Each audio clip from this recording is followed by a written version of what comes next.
All right, 14.4 is going to conclude our discussion inside of chapter 14. We're going to look at trees and minimum spanning trees. So first, a alternate definition for a connected graph that we're going to be using in this section. Another way of describing a connected graph is a graph in which there is at least, that should say one path between each pair of vertices.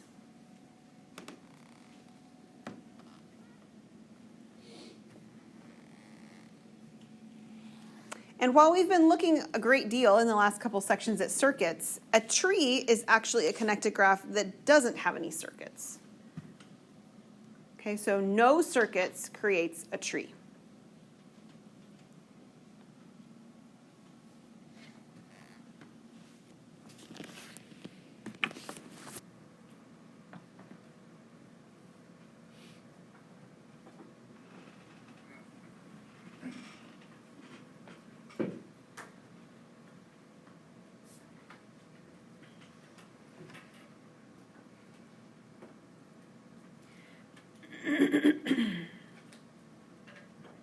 All right, you've got two pictures. If you're done writing, you see your pictures next. I'll flip my screen in just a second.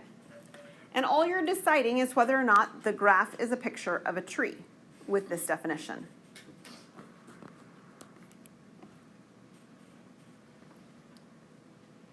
Is the first graph a tree?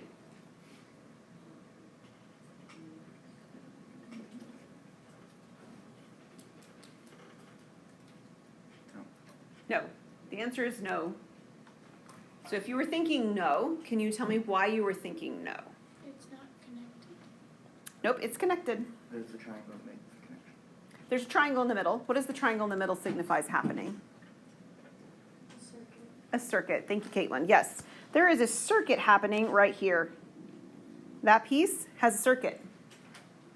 Right? A circuit means that we've got a loop somewhere. So if it's going to be a tree, there's no loops allowed. Okay, no loops allowed. The reason it's connected is because I can take any of the points and I can get to any other points. Doesn't have to be unique, but just I can do it. So it's a connected graph. This one is not a tree. And the reason is because there's a circuit, and I'll draw it kind of here in the middle.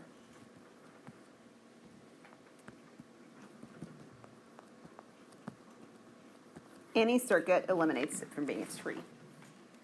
Hot number 2.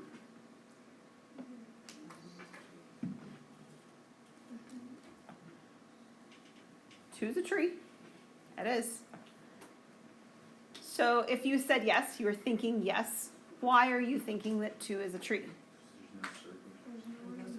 There is no circuit. It sort of like spirals into the middle, but it doesn't complete a circuit piece like the last one had, right? So this one is a tree. And the reason is because there's no circuits.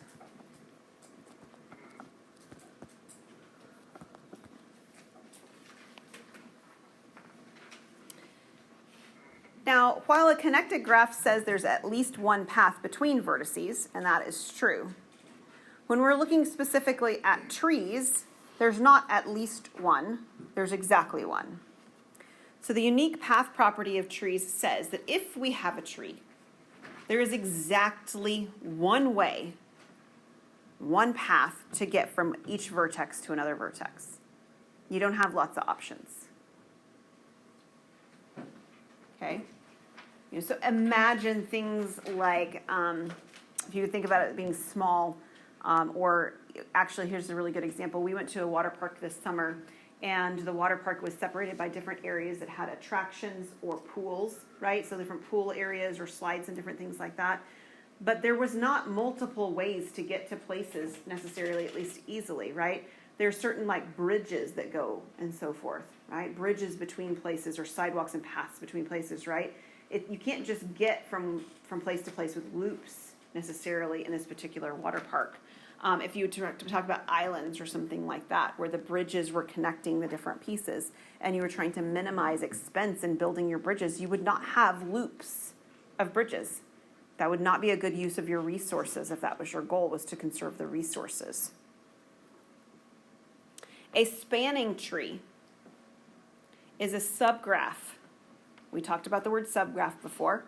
Subgraph means that it includes all the vertices that you're interested in, and it preserves any edges that are between them. Okay, so a subgraph that includes every vertex of the original graph and is a tree. So we keep, in this particular one, we keep all the vertices, but we eliminate some of the edges, in particular the edges that would create cycles, right? These circuits. We eliminate those edges, and we would have a spanning tree. So a specific type of subgraph.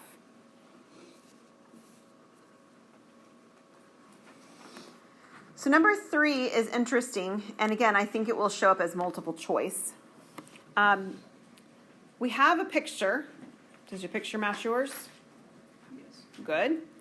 And it asks us to create 3 different spanning trees.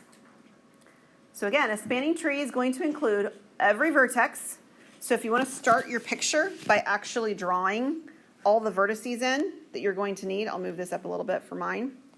You are definitely going to have every vertice. So you're going to have A, B, C, D, E, and F. Every single graph you draw is going to have those same 6 points, okay? What's going to happen, though, is they're going to be connected in different ways. So I'm going to draw this 3 times because it wants me to create 3 of these. So I need to connect them with different line segments to make sure that I don't get any cycles. So I'm going to pick them. I should have put the letters in before I did that, but you can imagine them being there. A, B, C, D, E, and F. I'll only write them in this one. And the others I just won't write them. So if I do A to B, somebody tell me another edge I could draw. B to C. C to D. This would be a tree. It's a very unexciting one, right? There's no branches or nothing going on. But there's no cycles. I can get from every point to every other point. How about the next one? I guess I need to write them in, otherwise we can't talk about them very easily. Okay, somebody tell me another place. C to D. D to E. E to B. B to A. A to F. This should be a spanning tree. Oops, sorry.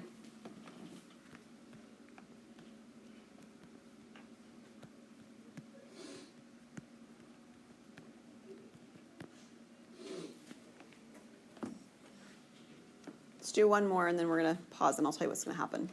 Last one. Infinitely many options. Well, maybe not infinite, but a lot of them. D. D, where do you want to go?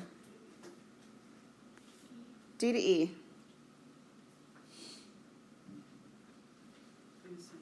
E to C. I want to do something a little bit different this time.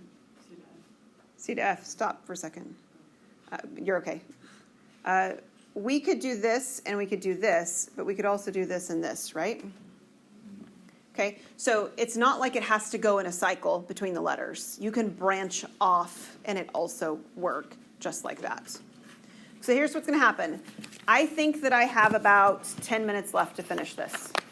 Okay, so I'm going to pause the video and I'm going to go back to my office and I'm going to record the next 10 minutes because I need for you guys to be able to do a review on Tuesday next week.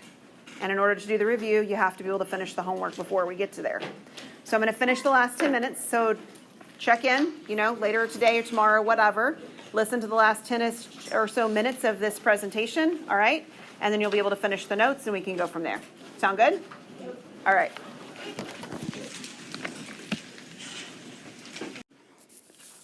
Welcome back. We're going to finish up the last part of section 4.4. So what we're going to take a look at next is what's called a minimum spanning tree. So we talked about this idea of a minimum weighted graph in section 14.3. This is the same idea. So a minimum spanning tree, right? We've got not infinitely many, like I said, but we've got lots of ways we could draw a spanning tree back on example 3. But sometimes we want to make sure, again, that it's the minimum spanning tree. So we're trying to find a way of minimizing those weights along the sides of the graph. And the way that we can do that is by using what's called Kruskall's algorithm. So Kruskall's algorithm is for finding minimum spanning trees for connected weighted graphs. So again, connected means that we've got all of those edges that are drawn in there, right? It's not a disconnected graph. It doesn't mean that it's complete, but it's just connected, and it's got weights on it. So we choose our edges in the following way. Our first edge, we choose any edge with a minimum weight. So in particular, we're just looking for the smallest number that's present. No problem. Then we do the second thing. We repeat step one. It doesn't necessarily have to be connected to the one that we just created. It's just another minimum weight edge. And we keep choosing our minimum weight edge, provided that we don't create circuits. So if a minimum weight edge would create a circuit, we don't choose that one.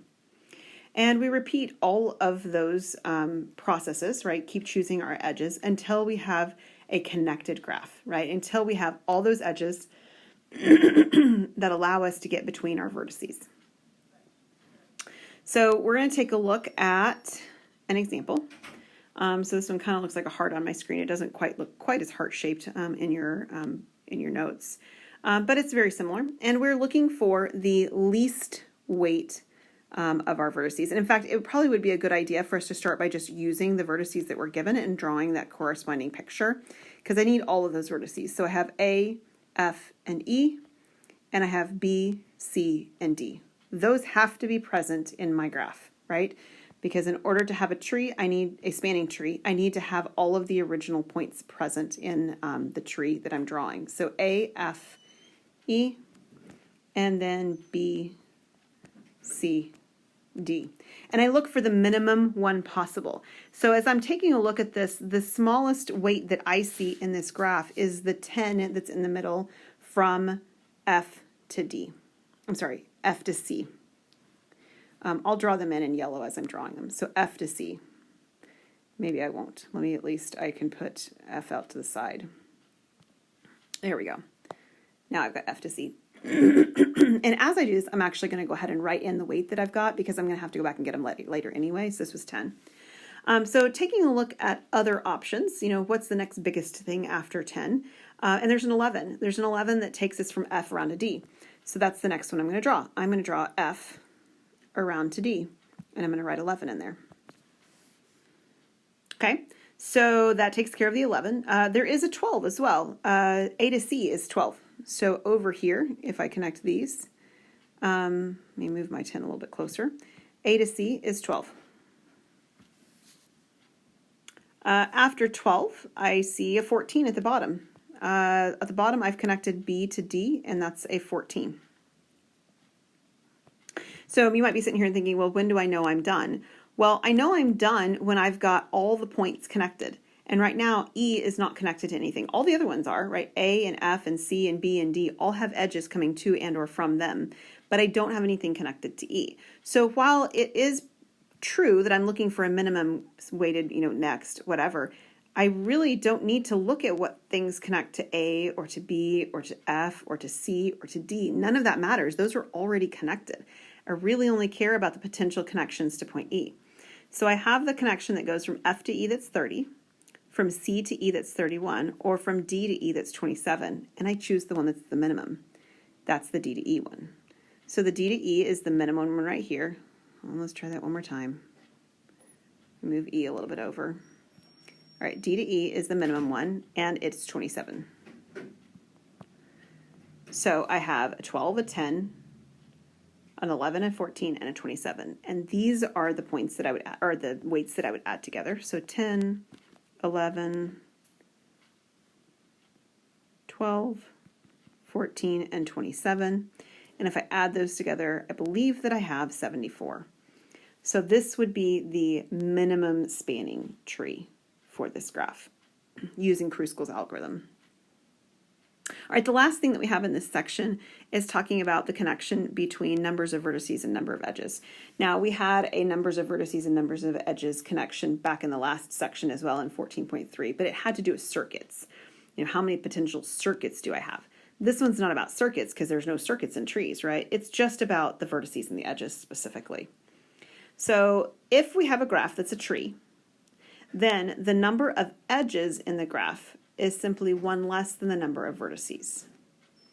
Or more concisely, we can say a tree with n vertices has n minus 1 edges. And using this information, we can solve problems that are very, very straightforward to solve then. Number 6 says, how many edges are there in a tree with 34 vertices? Well, in such a way, we could almost write this like this, right? Like this says n vertices has, or you could say equals, n minus 1 edges. So it's almost like an equation that's set up. And so over here, this one tells me that I have the edges, the vertices are 34. So it says 34, and then I take away 1 to get my number of edges. So I have 33 edges. And in the reverse way, on number 7, how many vertices are there in a tree with 40 edges? Well, the edges and the vertices relationships are inverse, so I can take the 40 then and I can add 1 back. And I will have that I have 41 vertices. And this should make sense in terms of the way that trees work. So let me just draw you a real quick, simple tree, and we'll just do like 4 points on it or something like that. Would probably be fine for visual purposes. So if I have 4 points, 4 vertices on my tree, and I'm connecting my tree together, and let's say it connects like that, I have to have a beginning and an ending for each vertice, right? So if this is A and this is B, and we only had A and B, there's 2 points and there's 1 line. 2 points, 1 edge. If I add a C, I'm adding a point and an edge every time. So what I was already 1 fewer than what I had, I'm still 1 fewer. And so the same thing keeps happening. As I add an additional vertice, I add an additional edge, and so the relationship stays the same the whole way, with the number of vertices exceeding the number of edges by exactly 1.